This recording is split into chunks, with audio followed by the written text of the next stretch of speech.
2024년 1월 23일 말씀 묵상하겠습니다. 함께 기도하겠습니다. 하나님, 우리가 하나님을 사랑하여 하나님의 말씀에 순종하는 자 되기 원합니다.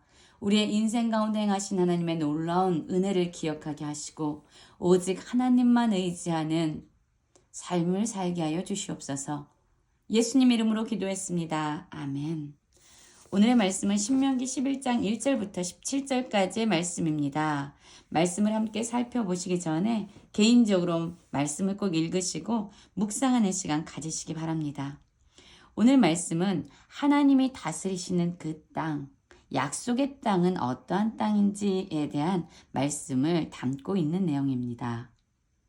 11장 1절입니다. 그런즉 내 하나님 여호와를 사랑하여 그가 주신 책무와 법도와 규례와 명령을 항상 지키라 라는 말씀으로 시작하고 있지요. 여러분, 우리가 하나님의 말씀을 어떻게 해야 잘 지키고 순종할 수 있을까요? 바로 하나님을 사랑해야 합니다. 사랑은 무거운 것을 가볍게 하고 할 수 없는 것을 할 수 있도록 하는 동력이 됩니다. 하나님을 사랑하는 것, 그것이 하나님의 명령을 가장 잘 지킬 수 있는 그러한 길입니다.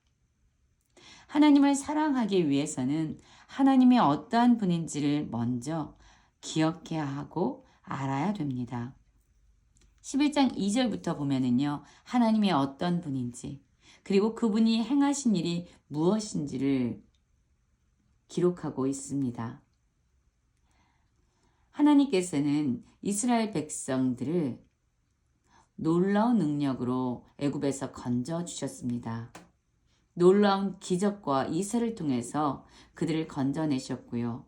또한 그들을 시내산에 이끌어 가셔서 하나님의 말씀을 주셨습니다. 광야에서 만나와 메추라기를 공급하셨고 바위에서 물이 나게 하셔서 물을 마시게 하신 분도 하나님이셨어요. 가나안 땅을 차지하도록 광야에서 모든 전투에서 이기게 하시고 마침내 모압 평지에 이르게 하셔서 가나안 입성을 앞두게 하신 것도 하나님이셨습니다.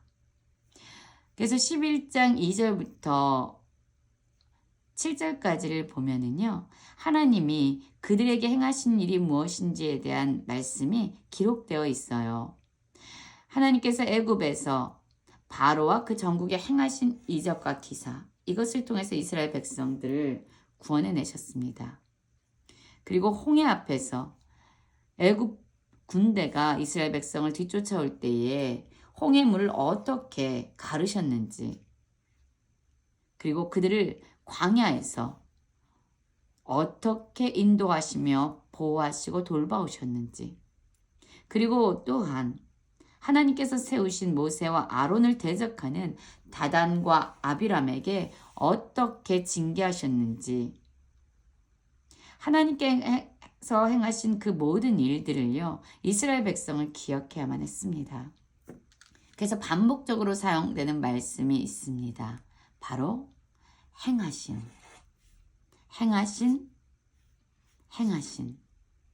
그리고 하신 일, 행하신, 이런 말씀이 반복적으로 나오고 있습니다. 하나님께서 행하신 일을 기억할 때에 하나님이 누구인지를 깨닫게 되고 그분을 사랑하게 되고, 그리고 마침내 그분이 말씀하신 그 모든 것을 우리는 지킬 수 있는 힘을 얻게 됩니다. 여러분, 우리의 인생 가운데서도 하나님께서 행하신 놀라운 일들이 있죠. 하나님을 기억하십시오.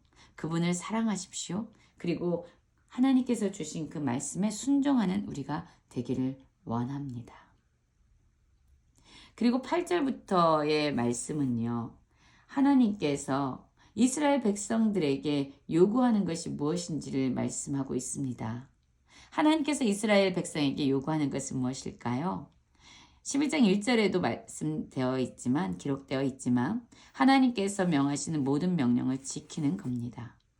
명령을 항상 지키는 것이 하나님께서 우리에게 요구하시는 일이에요. 그럼 하나님께서는 왜 이것을 우리에게 요구하시는 것일까요? 바로 우리의 행복을 위해서입니다. 우리를 강성하게 하시기 위함입니다.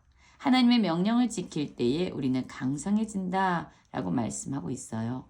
그래서 하나님께서 이스라엘 백성에게 약속한 그 땅을 차지하게 된다라고 말씀하고 있죠. 너희의 조상에게 맹세하여 그들과 그들의 후손에게 주리라고 하신 땅, 곧 젖과 꿀이 흐르는 땅, 그 땅에서 장구하게 하리라. 오래 머물고 오래 살게 하신다는 말씀이에요. 하나님께서 이스라엘 백성에게 주리라고 약속한 땅, 젖과 꿀이 흐르는 그 가나안 땅은 그러면 어떤 땅일까요? 여러분, 이 땅은요, 그들이 이제 모압 평지에서 가나안 땅을 바라보고 있습니다. 그 땅에 입성을 앞두고 있는데요. 그들이 하려고 하는 이 가나안 땅은요, 특징이 있습니다. 바로 애굽 땅과 같지 않다는 겁니다. 그러면 애굽 땅은 어떤 땅이었습니까? 거기서는 너희가 파종한 후에 발로 물대기를 채소밭에 댐과 같이 하였거니와 이렇게 말씀하고 있습니다. 애굽 땅은요, 사실 나일강이 주변에 있는 땅이었습니다. 그래서 인간이 노력하면은요, 그 물을 저장해 놨다가 물을 끌어다가 농사를 지을 수 있는 땅입니다. 애굽 땅은 사람의 노력에 따라서 농사가 좌우되는 땅이에요. 어떻게 보면 그 땅이야말로 비옥하고 기름진 땅이라고 말할 수 있죠. 결국 애굽 땅은요, 자기의 힘, 인간의 노력, 인간의 지혜로 수고하고 무거운 짐을 지으면서 살아가야 되는 땅입니다. 그러나 인간의 관점에서 보면은요, 오히려 비옥하고 기름진 땅이라고 할 수 있어요. 그러나 그와 다르게 하나님께서 약속한 이 가나안 땅, 그 가나안 땅은 하나님이 젖과 꿀이 흐르는 땅이라고 말씀하셨지만 실상 그 땅은요, 산과 골짜기가 있어서 하늘에서 내리는 비를 흡수하는 땅이라고 말씀하고 있습니다. 하늘에서 내리는 비를 흡수하는 땅은 어떤 의미일까요? 그렇습니다. 하늘에서 비가 내리면요, 이 땅은 그 비를 흡수해서 곡식들이 잘 자랄 수 있게 합니다. 그러나 하늘에서 비를 내리지 않으면요, 농사를 지을 수 없는 척박한 땅이라는 의미입니다. 인간이 아무리 노력해도 물을 찾을 수 없는 땅이에요. 물을 얻을 수 없는 땅입니다. 그래서 하나님께서 하늘의 문을 여셔서 이른 비와 늦은 비를 내려주셔야만 풍성한 먹을 것을 얻을 수 있는 땅이에요. 그래서 이 땅은 오히려 오직 하나님만 바라보고 하나님만 의지하고 하나님이 전부인 땅인 것입니다. 하나님의 은혜로 살아갈 수 있는 땅이라는 의미입니다. 하나님께서 돌보아 주시는 땅이라는 의미예요. 그래서 하나님의 눈이 항상 그 위에 있는, 하나님이 항상 감찰하시고 항상 바라보고 있는 그 땅입니다. 하나님이 전부가 되어야만, 하나님을 의지해야만 살아갈 수 있는 땅, 인간의 힘으로 살아갈 수 없는 땅, 그 땅을 하나님께서는요, 젖과 꿀이 흐르는 복된 땅이라고 말씀하고 있는 거예요.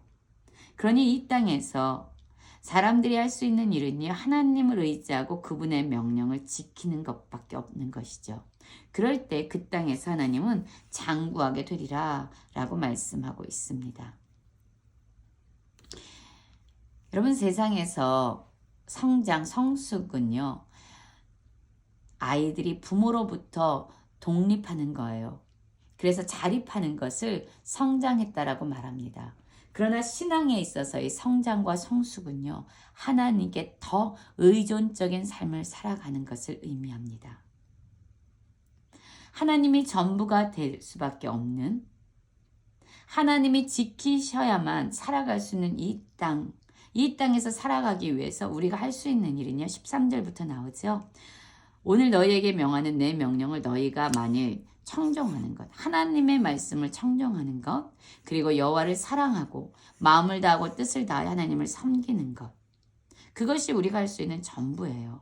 이렇게 살아가면은요, 하나님께서 어떤 은혜를 베풀어 주시냐면요, 너희 땅에 이른 비와 늦은 비를 적당한 때에 내리신다. 하나님의 때에 늦은 비와 이른 비를 내리셔서 곡식과 포도주가 기름을 얻을 것이다. 그리고 가축을 위하여 들에 풀이 나게 하시리니 내가 먹고 배부를 것이다. 여러분, 우리가 할 수 있는 일은 하나님의 말씀에 순종하고 하나님을 사랑하고 살아가는 일이에요.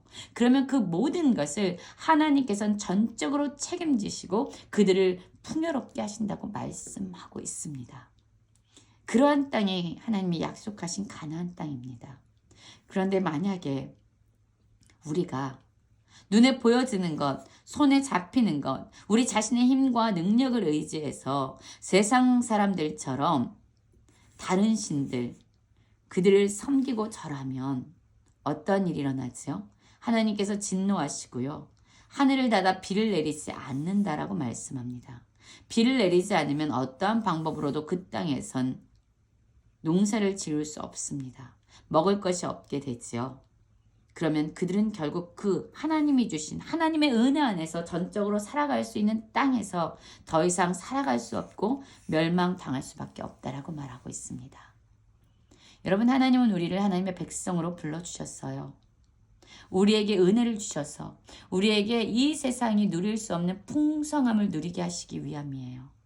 우리가 해야 될 일은 하나님이 어떤 분인지를 기억하고 하나님, 그분을 사랑해서 하나님이 주신 명령을 듣고 지키는 일입니다.